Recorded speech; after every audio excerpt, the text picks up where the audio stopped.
Hey, I'm Liza with Hodge Podge Studio, and today I'm going to be making one of my angel dogs, so stay tuned. So I like to start out with foil to bulk up the body. It helps the clay bake more evenly, and it helps me use less clay.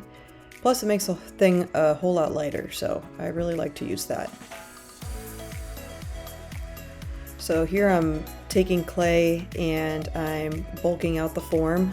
I'm gonna rough everything in first, and then I can go back and do details later.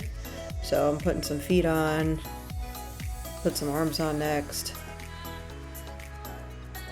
I'm using some Sculpey clay softener over in the corner there, and basically what that does is it softens the clay, it takes some of my fingerprints out of it, and it just makes it smooth on a lot better.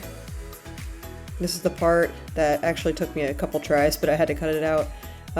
So I take a toothpick to attach the head, and I make a hole in the body and make a hole in the head, and sometimes I just, I'm trying to smooth out the head again and I lose the hole and have to make it a couple more times, but I get it eventually. This is where I'm attaching the snout and smoothing that into where the eye sockets are, just so you won't be able to see them under the eyes. I do have the eyes made before I even start sculpting dogs. They're made with very small cabochons and with little pupils painted on the back of them. Different people make them different ways, but this is how I do it. And then after that I like to put eyebrows on it just to kind of hold everything in place. This is where I start putting the details in, and excuse that wonderful lighting in the background. I am trying to work with as much natural light as possible, and the day has been pretty breezy, as you can tell. So I dipped my tool in some clay softener. As you can see, it's really shiny, but this is going to help it be a little smoother. Now this is a setter that I'm working on, so it's a very hairy dog, lots of feathers under the arms and whatnot. This is a really soothing part to me, just to make all these little lines, and I don't really know what this tool is. I honestly think it's a dental tool. I got a bunch of dentistry tools from my dentist, and I think that's what it is. I'm not really sure, but it's one of my favorite tools. This is the tail. It's got a big fluffy tail, and I curl the tail into the body so it has less likelihood of breaking, and it gives it a little more strength. Plus, typically dogs like to curl their tail into their body anyway.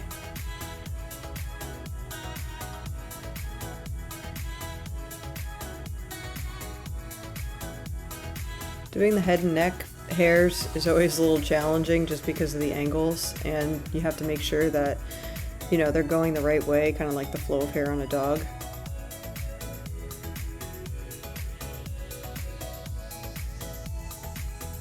These are the ears.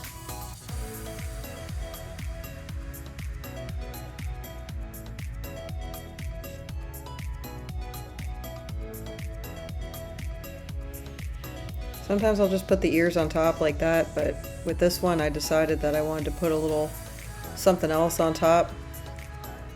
His head was a little taller and I felt like I didn't quite capture that, so I just put this little extra blob on top and detailed it in. This is me starting to make the wings. I didn't quite capture all of the wings on camera because I was getting really annoyed and I needed to kind of look at them a little closer.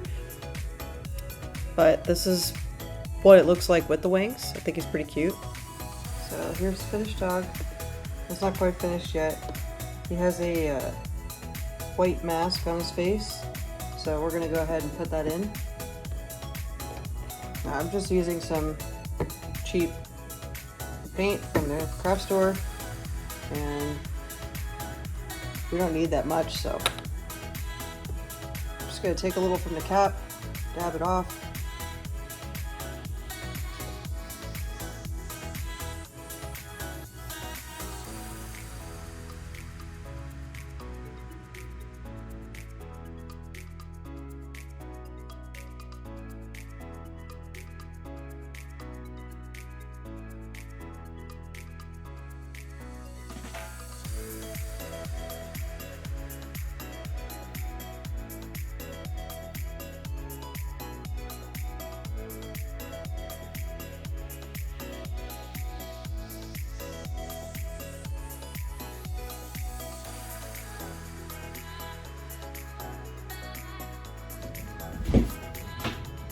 So here he is, all finished.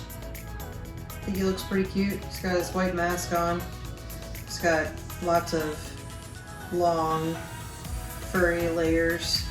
Now, when I cook these guys, I let them cook at 275 for 20 minutes, and then I turn the oven off and let them cool all the way.